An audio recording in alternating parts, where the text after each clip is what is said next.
మీకు చిన్న ప్రశ్న, మీకు ఫిజిక్స్ అంటే భయమా?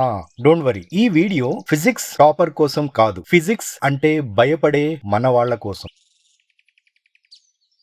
మీకు ఒక డేంజరస్ హ్యాబిట్ ఉండేది. అది కొట్టడం కాదు, గిల్లటం కాదు, అల్లరి చేయటం అంతకంటే కాదు, క్వశ్చన్స్ అడగటం. మమ్మీ, ఈ ఆకాశం ఎందుకు బ్లూగా ఉంది? వర్షం ఎందుకు పడుతుంది? ఈ కుక్క ఎందుకు అరుస్తుంది? ఈ ఫ్యాన్ ఎందుకు ఇలా తిరుగుతుంది? ఎందుకు ఈ ఫ్యాన్ కి 3 బ్లేడ్స్ ఉన్నాయి?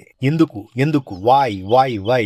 గూగుల్లో మనం అడిగే క్వశ్చన్స్ కంటే ఆ 5 ఏళ్ల పిల్లవాడు అడిగే క్వశ్చన్స్ చాలా ఎక్కువ. కానీ ఆ పిల్లోడు స్కూల్లో జాయిన్ అవుతాడు. తర్వాత మెల్లమెల్లగా క్వశ్చన్స్ అడిగే ఆ హ్యాబిట్ పోతుంది. పేరెంట్స్ ఏమనుకుంటారు?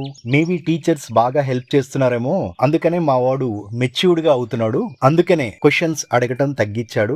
మేబీ యాజ్ ఎ కిడ్ మనం కూడా ఎక్కువ క్వశ్చన్స్ అడగకూడదేమో, అడగటం వల్ల మనల్ని డమ్ గా చూస్తారేమో, సబ్ కాన్షియస్ గా మనం యాక్సెప్ట్ చేసేస్తాం. నిజం ఏమిటంటే ఈ క్వశ్చన్స్ తగ్గిపోలేదు, ఈ క్వశ్చన్స్ ని ఆన్సర్స్ రీప్లేస్ చేసాయి. So little confusion, right? School కి వెళ్ళంగానే క్యూరియాసిటీ చచ్చిపోతుందా? ఒక గొప్ప మనిషి ఏమన్నాడంటే, every kid is a genius until he joins school. ఎప్పుడైతే స్కూల్లో జాయిన్ అవుతాడో వాడు ఒక డంబ్ కిడ్ గా మారిపోతాడు. మీరేంటి ఇదంతా స్కూల్లో జాయిన్ అవటం వల్ల అలా అయిందంటారా? స్కూల్ ని నేను బ్లేమ్ చేయటం లేదు, టీచర్ ని కూడా బ్లేమ్ చేయటం లేదు. ప్రాబ్లం ఎక్కడుందో తెలుసుకోవాలి అని మనం అనుకుంటే ఒక చిన్న క్యాలిక్యులేషన్స్ చేద్దాం. ప్రతి టీచర్ కి తన క్లాస్ లో ఉన్న పిల్లలకి పాఠం కంప్లీట్ చేయడానికి 1 ఇయర్ ఉందనుకుంటారు. ఇక్కడ మనం చిన్న క్యాలిక్యులేషన్ చేద్దాం. 365 డేస్. కానీ నిజంగా 365 డేస్ ఉందా?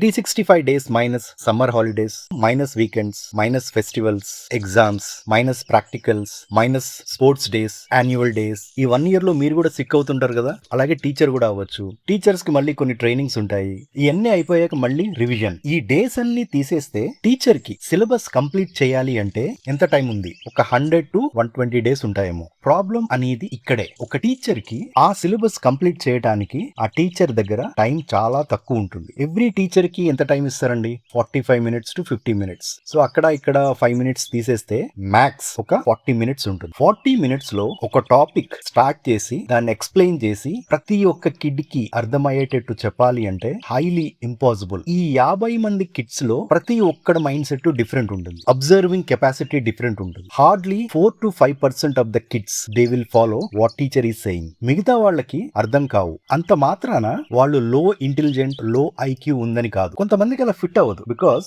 ప్రతి మనిషి యొక్క బ్రెయిన్ కంప్లీట్లీ డిఫరెంట్. డౌట్స్ వచ్చినా కూడా టీచర్ కి వాటిని ఎక్స్ప్లెయిన్ చేసే టైం ఉండకపోవచ్చు. ఉండదు, డెఫినెట్ గా ఉండదండి. టైం అనేది ఎక్కడ ఉంటుంది? నెక్స్ట్ పీరియడ్ స్టార్ట్ అయిపోతుంది. ఈ టీచర్ మళ్ళీ ఇంకో క్లాస్ కి వెళ్ళాలి. సో ఈ ప్రయాణంలో ఆ నెక్స్ట్ క్లాస్ కి ఏ టాపిక్ ఉంది ఇవన్నీ మళ్ళీ రిమైండ్ చేసుకుంటూ పరిగెడతారు. ప్రతి టీచర్ కి ఒక మిషన్ లా ఉంటుంది. ఈ పీరియడ్ అవ్వగానే నెక్స్ట్ పీరియడ్ పిల్లలకి వేరే సబ్జెక్ట్ ఉంటుంది. సో దాన్ని అర్థం చేసుకోవాలి. పిల్లవాడికి ఒక విరక్తి వచ్చేస్తుంది, బోర్ కొట్టేస్తుంది సబ్జెక్ట్ అంటే. ఎందుకంటే నీకున్న ప్రశ్నలకి సమాధానాలు దొరకటం లేదు. మీరు అనొచ్చు, ఒకప్పుడు ఈ ప్రాబ్లం ఉందేమో, ఇప్పుడు మనకి చాలా టూల్స్ ఉన్నాయి, రిసోర్సెస్ ఉన్నాయి, మనకి గూగుల్ ఉంది, ఇంటర్నెట్ ఉంది, ఏఐ ఉంది.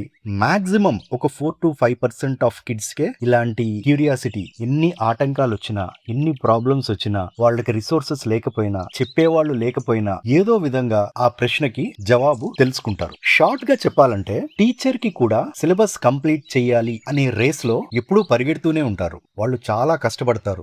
మనం ఇమాజిన్ కూడా చేయలేం. వాళ్ళు క్లాసెస్ చెప్పిన తర్వాత కూడా ఎగ్జామ్స్ పేపర్ కరెక్ట్ చేయాలి, లేదా నెక్స్ట్ ఎగ్జామ్ కి పేపర్స్ డిజైన్ చేయాలి. And on top of that వాళ్ళకు కూడా పర్సనల్ లైఫ్ ఉంటుంది. ఈ పిల్లలు అంటే మనం క్వశ్చన్స్ అడగటం మానేసాం. దాని బదులు ఆన్సర్స్ ని వెతకటం స్టార్ట్ చేసాం. ఎందుకు? మీకు ఒక ఆన్సర్ తెలిస్తే దాన్ని రాస్తే మీకు మార్క్స్ వస్తాయి. మార్క్స్ బట్టి మీరు ఫస్ట్ క్లాస్ స్టూడెంటా, సెకండ్ క్లాస్ స్టూడెంటా, లాస్ట్ ఉన్నారా, పాస్ అయ్యారా, ఫెయిల్ అయ్యారా అనే ఒక తెలియని కాంపిటీషన్ లో పడిపోతారు. ఫిజిక్స్ అనేది ఆన్సర్స్ తో మొదలయ్యే సబ్జెక్ట్ కాదు, క్వశ్చన్స్ తో మొదలయ్యే సబ్జెక్ట్. మీకు ఫిజిక్స్ రాకపోవటానికి కారణం మీ యొక్క క్యూరియాసిటీ. చిన్నప్పుడు ఎప్పుడో నిద్రపోయింది. క్యూరియాసిటీ ఎప్పుడూ చనిపోదు, దాన్ని ఎవ్వరూ చంపలేరు. అది ప్రస్తుతం నిద్రపోతుంది, మళ్ళీ లేపితే లెగుస్తుంది, పరిగెడుతుంది. అందుకే ఈ ఛానల్లో మనం ఫార్ములాస్ తో మొదలు పెట్టం, చాప్టర్స్ తో మొదలు పెట్టం, డెఫినేషన్స్ తో అస్సలు మొదలు పెట్టం. మనం ఎందుకుతో స్టార్ట్ చేస్తాం. ఈ రోజు ఇంటికి వెళ్ళాక 5 వస్తువులు చూడండి, 5 things. It can be fan, door, glass, spoon కూడా అయి ఉండొచ్చు. అనుకోవచ్చు. విండో. ప్రతి దాన్ని చూసి ఒక క్వశ్చన్ అడగండి. ఎందుకు? గూగుల్ చేయొద్దు. ఆన్సర్ కోసం అస్సలు వెతకొద్దు. క్వశ్చన్ ని ఎంజాయ్ చేయండి. మళ్ళీ చెప్తున్నాను, క్వశ్చన్ ని ఎంజాయ్ చేయండి. గుర్తుపెట్టుకోండి, ప్రపంచాన్ని మార్చింది ఆన్సర్స్ కాదు, క్వశ్చన్స్. మరి మన ప్రయాణం ఒక చిన్న క్వశ్చన్ తో స్టార్ట్ అయింది. ఎందుకు? ఫిజిక్స్ ని చదవకండి, ఫిజిక్స్ ని చూడటం స్టార్ట్ చేయండి.